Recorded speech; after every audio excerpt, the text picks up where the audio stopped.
My name is Tony Lara. I work with the Utah County Elections Division, and so one of my favorite things to do is to bring folks into our ballot center here. The first step in our process, once we've received and verified all the ballots that we've taken in, both from drop boxes, from the post office, as well as from folks on election day, is we will take all these ballots and run them through our ballot sorting system here.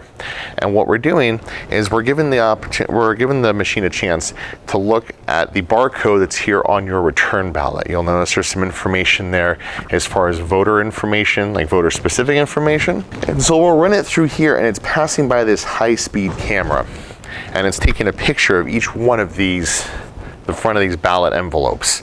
At that point, they're then just put into any one of the trays here and loaded into a yellow bin that is signifies it as needing signature verification. So we haven't quite verified the voter quite yet, and so that's what that next step is we'll look at that signature, and the machine will compare that to what we have on file. Any that it sees that maybe aren't quite a match are ones that require a human set of eyes, and so we can actually pull up that voter ID that's on that return envelope, and then pull that up next to a record of 5, 6, maybe 7 years worth of signatures. That's previous ballot envelopes you've sent us, driver's license signatures, voter registration form signatures, anything like that we can compare it to make sure that you are in fact who you say you are. Once we've done that with all the ballots that have come in,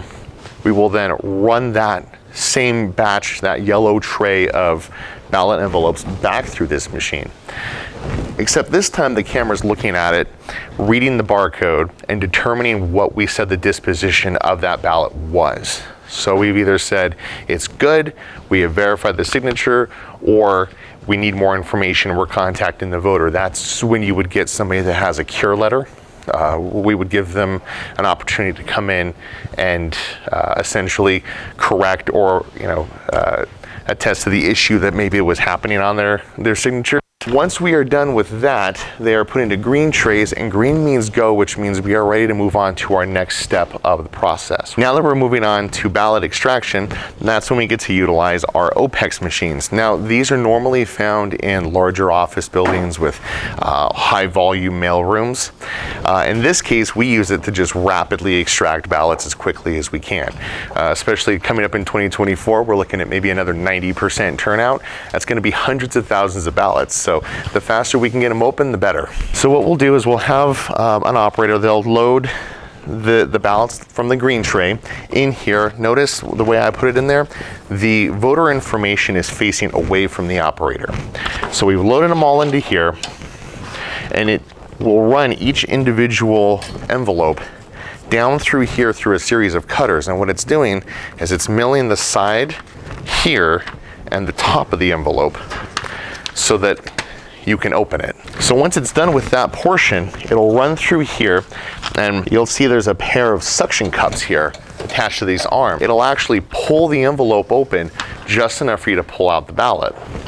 So now I've removed the ballot, and it'll sense that change in width. It'll release it, drop it into the bin here, and then bring out the next one. So this machine will go as fast as you can take out ballots. Once that's done, the envelope's journey doesn't quite stop there, because now we've got this empty envelope that has been removed from its ballot. So now we can't track a ballot back to a specific voter at that point. But we still have all this information on here. That's when you'll notice we've got this little hole here on all of our return envelopes. We use that as a way to signify that the ballot has been removed.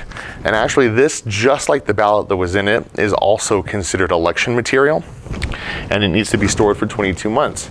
So we'll get stacks of these and run a zip tie through the envelopes so we can signify that all of them have been emptied. These stacks here are put in boxes and then stored alongside the ballots for 22 months until at such point that we then destroy them. And we now have a stack of ballots that just need to be flattened.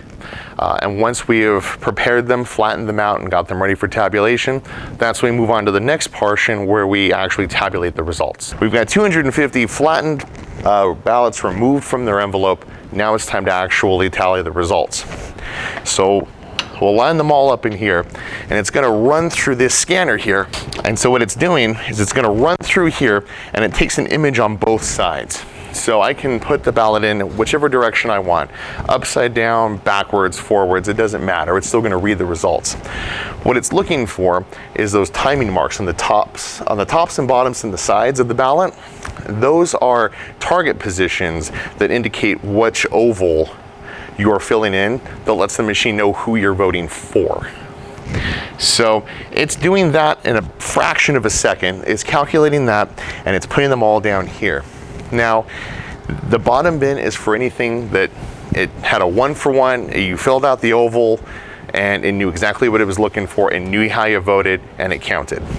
Anything like write-ins, overvotes, if you make a mistake on one, and so it'll always tell you, it'll say that the count stands at 248, please rerun the last two, or if there was some issue, it doesn't make a decision for you. It says, hey, I didn't do that, please redo that. The top bin also is for my favorite one, which is image unreadable. Now, a lot of the time that can just be if our OPEX machine you saw previously cut open part of it. You know, maybe it nicked the ballot, cut one of those timing marks so the machine can't quite see where that vote counted. But one of my favorite stories is during our logic and accuracy testing, we actually had a gentleman that wanted to know if it would read photocopied ballots.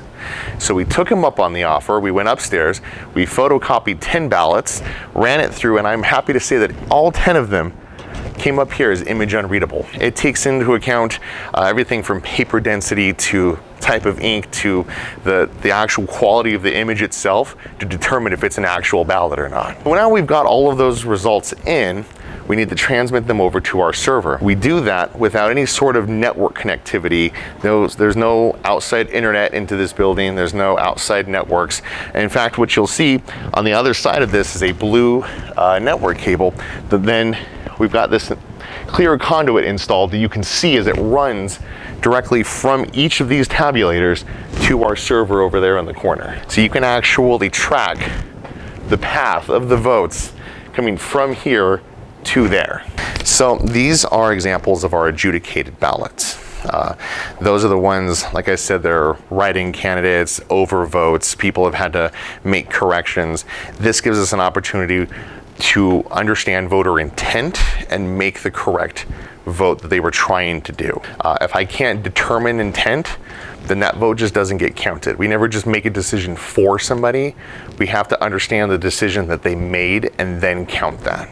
And so that happens here on these stations with 2 employees, sometimes more, sometimes poll watchers. As you can see, we've got that path outlined for them here.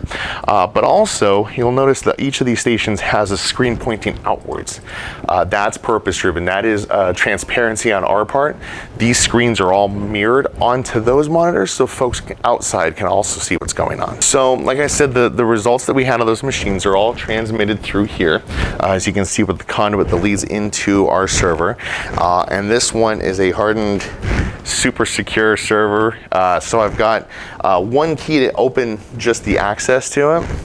And then I've also got additional keys to access the USB ports in it, as well as an additional security measure that requires 2 staff. The passwords to actually access the election software require 2 staff. One to get the password to unlock Windows, the other has the password to actually access the software. So at that point, we've also got that separated out. So you've got a whole host of security measures. I've got physical security at the door, both badge access and physical key, as well as the security code are required.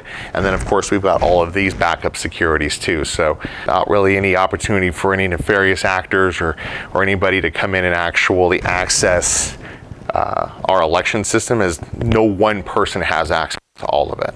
we actually get routine visits from Homeland Security. It's the Cyber Infrastructure and Security Administration. It's CISA for short, is the agency within Homeland Security, and they'll come out and do vulnerability checks, look over our cybersecurity and infrastructure, and just to make sure that we're secure.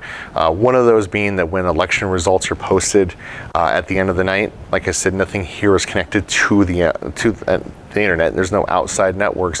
We will use a USB stick to pull the results from our server, take it out of the room to another computer that is connected to the internet, load those results, and then promptly destroy the USB because we can't use it again here because it's already been connected to an outside network. So we take all of those very seriously. Once we're done though with everything as far as actually processing the ballots, like I said, the physical ballots are stored for 22 months alongside those envelopes, and that's what you're seeing here is that those batches of 250 are all loaded up into those boxes.